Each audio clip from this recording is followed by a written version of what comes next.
할렐루야. 사랑하는 대강의 가족 여러분, 오늘 하루도 하나님의 말씀과 동행하는 삶이 되길 소망합니다. 오늘 함께 나눌 하나님의 말씀은 마가복음 16장 1절에서 8절 말씀입니다.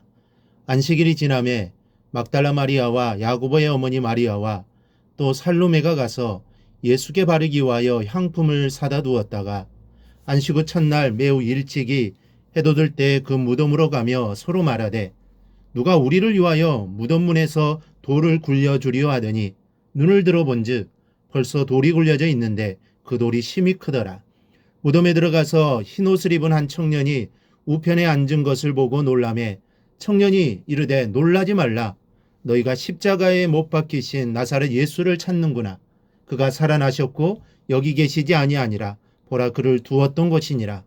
가서 그의 제자들과 베드로에게 이르기를 예수께서 너희보다 먼저 갈릴리로 가시나니 전에 너희에게 말씀하신 대로 너희가 거기서 배우리라 하라 하는지라.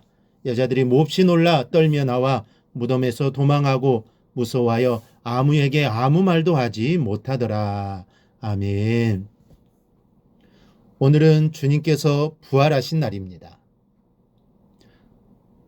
이 부활의 기쁨이 우리 모두에게 넘치기를 축원합니다. 예수님께서 부활하셨다는 것은 예수님을 믿는 우리에게 너무나도 복된 일이 아닐 수 없습니다. 예수님의 부활이 왜 우리에게 복이 됩니까? 주님께서 부활하셨다는 것은 죄의 권세를 이기셨다는 것을 의미합니다. 고린도전서 15장 55절은 사망아 너의 이기는 것이 어디 있느냐? 사망아 너의 쏘는 것이 어디 있느냐? 사망에 쏘는 것은 죄요 죄의 권능은 율법이라고 하였습니다. 사망, 즉 죽는 것은 인류의 가장 큰 공포의 대상입니다. 그런데 그 사망은 그리스도께서 사망의 권세를 이기고 부활하심으로 그리고 나아가 그를 믿는 그리스도인들 역시 부활할 약속을 이미 받음으로 인해 사망 권세는 그 힘을 잃게 된 것입니다. 주님이 부활하심으로 사망을 이기신 것입니다. 그런데 사도 바울은 죽음의 원인을 죄라고 합니다. 여러분, 죄가 얼마나 무섭습니까? 사도 바울은 로마서에서 나는 육신에 속하여 죄 아래 팔렸도다라고 했습니다. 그러나 사실 우리는 죄를 무서워할 필요가 없습니다. 우리 주 예수 그리스도로 말미암아 우리에게 이김을 주시는 하나님께 감사하노니라는 말씀처럼 부활하신 예수님으로 말미암아 죄에서 이길 수 있습니다. 지금은 아니지만 재림의 나팔이 울려날 때 사망이 그 입을 벌려 죽은 자들을 다 토해낼 것이기 때문입니다. 즉 우리는 승리할 것입니다. 주의 부활이 우리에게 복이 되는 또 다른 이유는 주께서 부활하신 것처럼 우리도 부활할 것이기 때문입니다. 고린도전서 15장 20절은 이제 그리스도께서 죽은 자 가운데서 다시 살아 잠자는 자들의 첫 열매가 되셨도다라고 하였습니다. 이 말씀은 철저히 구약적 배경에서 나온 말입니다. 구약에서 첫 열매는 무엇을 말합니까? 첫 열매는 하나님께 드려지는 것을 말합니다. 구약에서 첫 열매는 무조건 하나님께 드려야 했습니다. 그것이 추수한 것이든 과일을 짜서 낸 즙이든 가축의 초태생은 물론이요 처음 난 아들이라도 하나님께 드려야 했습니다. 물론 사람의 경우는 제물로 바칠 수 없는 것이기에 속전으로 대신하였습니다. 그러면 왜 이렇게 처음 난 것마다 하나님께 드려야 했습니까? 그것은 이 세상 모든 것이 하나님께 속한 것이라는 일종의 신앙 고백이었습니다. 사실 이 세상에 있는 것 중에 하나님께 속하지 않는 것은 없습니다. 모든 것이 하나님의 것입니다. 따라서 본래는 모든 것을 하나님께 다 드려야 합니다. 그러나 하나님은 오직 처음 난 것이나 첫 열매만을 당신께 바치게 하심으로 그것을 통해 우리가 모든 것을 다 드리지 않아도 마치 다 받으신 것처럼 인정해 주시는 것입니다. 즉 이 말은 주께서 다시 사신 것처럼 첫 열매가 되신 것처럼 그 모습을 하나님이 받으셨듯이 이제 그의 백성 역시 부활할 것이라는 뜻입니다. 그 말씀대로 우리 역시 부활할 줄 믿습니다. 주의 부활이 주는 복은 이것뿐만이 아닙니다. 고린도전서 15장 52절은 나팔 소리가 나매 죽은 자들이 썩지 아니할 것으로 다시 살고 우리도 변화하리라고 하였습니다. 즉 다시 사신 주께서 부활체를 입으신 것처럼 우리 역시 썩지 아니할 부활체를 입을 것입니다. 그리고 주께서 하늘에서 위엄의 보좌 우편에 앉으신 것처럼 우리 역시 부활체를 입고 영원토록 하나님과 함께 살게 될 것입니다. 그런데 이런 부활의 복을 나누기에 앞서 우리는 사도 바울을 통해 우리에게 주시는 말씀을 들어야 합니다.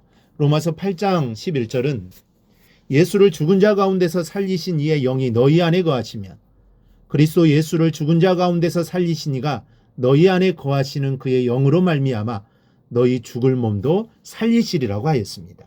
근데 13절에 이어서 말씀하기를 너희가 육신대로 살면 반드시 죽을 것이로되 영으로서 몸의 행실을 죽이면 살리니라고 하였습니다.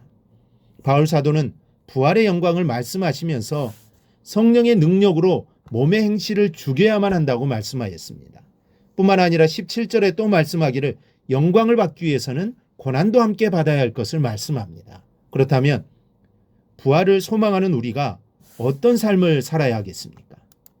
주의 죽으심과 부활에 쯤한 어떤 제자들의 모습을 살펴보면서 우리도 도전을 받아 주님 앞에 올바른 삶을 살아가기를 바랍니다. 먼저는 주의 제자들은 용기가 있어야 합니다. 마가복음 15장 43절에 보면 아리마대 사람 요셉이 와서 당돌이 빌라도에게 들어가 예수의 시체를 달라 하니라는 말씀이 있습니다. 그런데 요한복음 19장 38절에는 그 요셉이 예수의 제자나 유대인이 두려워서 숨었다고 했습니다. 그럼 그가 지금은 어떻습니까?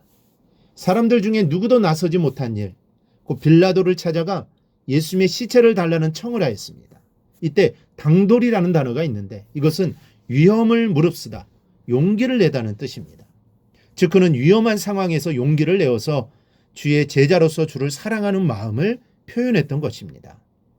그 당시 일반형을 받아 죽은 시신을 가족이 요구할 수 있었지만 정치범이나 반국가범죄로 사용된 시신에 대해서는 이것조차 허락되지 않았습니다. 그리고 시신을 요구하는 자는 공범자로 오해받을 소지가 많았기 때문에 가족조차 시신 거두기를 꺼려했습니다. 이뿐 아니라 산헤드린이 죄인으로 지목한 예수의 시신을 거두어 장례를 치르는 행위는 자신이 소속된 산헤드린에 대한 배신 행위로 여겨질 수 있었습니다. 그러나 아리마대 요셉은 로마 당국과 산헤드린의 오해 가능성에도 불구하고 예수님의 시신을 요구하는 모험을 감행했던 것입니다. 한순간에 자신이 쌓아온 지위와 명예는 물론 생명까지 빼앗길 위험이 있을지라도 예수를 메시아로 믿고 있던 요셉에게는 큰 장애가 되지 않았던 것입니다. 그런데 이런 요셉과 달리 세상 사람들을 두려워하고 눈치 보고 할 말을 하지 못하는 성도들이 얼마나 많은지 모릅니다. 자신이 부활하신 예수님의 제자임을 자랑하며 용기를 내어 할 일을 감당하시기 바랍니다. 둘째로 주의 제자들은 헌신이 있어야 합니다. 요한복음 19장은 니고데모도 모략과 침향 섞은 것을 100근쯤 가지고 온지라고 하였습니다. 이전에는 밤에 예수님을 찾아왔던 사람입니다. 그리고 그도 역시 산헤드린 공회원이었으므로 유대인들의 이목을 두려워하여 자신을 드러내지 않는 예수의 제자였습니다. 그러나 이제는 자신을 드러내고 예수님을 향한 사랑을 표현하며 헌신하는 제자로 변해 있었습니다. 부활의 복과 기쁨을 확신하며 소망하는 성도는 말만 앞서지 않습니다. 나를 위하여 십자가를 지시고 나를 위하여 부활하신 예수님을 기억합니다. 주를 위하여 내가 어떻게 헌신할 것인지 고민하며 실천적 헌신을 하는 성도들이 되시기를 바랍니다. 셋째로 주의 제자들은 부활의 증인이 되어야 합니다. 본문의 천사는 여자들에게 빨리 가서 그의 제자들에게 그가 죽은 자 가운데서 살아나셨다고 이르라고 하였습니다. 그러자 그 여자들은 무서움과 큰 기쁨으로 무덤을 빨리 떠나 제자들에게 알게 하려고 다름질하였습니다. 놀라운 사실을 알리기 위해서 다름질한 것입니다. 그 부활하신 예수님은 제자들에게 오셔서 너도 이 모든 일의 증인이라고 하셨습니다. 제자들이 예수님의 죽음의 증인, 부활의 증인이라는 말씀입니다. 그래서 사도들은 가룟 유다의 자리를 보충할 사도를 향해 우리로 더불어 예수의 부활하심을 증거할 사람이라고 하였습니다. 그리고 베드로는 자신과 제자들을 가리켜 사람들 앞에서 하나님이 죽은 자 가운데서 살리셨으니 우리가 이 일의 증인이로라고 하였습니다. 여러분, 부활의 증인이 되십시다. 이것이야말로 부활 신앙을 가진 성도들이 해야 할 가장 중요하고 의미 있는 일입니다. 부활의 주님을 증거해야 합니다. 알려야 합니다. 그래야 모든 사람들이 부활의 주님을 만나 소망을 가질 수 있도록 해야 합니다. 우리 모두 이 일에 열심을 내는 부활의 증인들이 되기를 주님의 이름으로 축원합니다. 오늘 묵상한 말씀을 굳게 잡고 삶으로 실천하며 살아내는 대강의 모든 성도들이 되기를 축복합니다.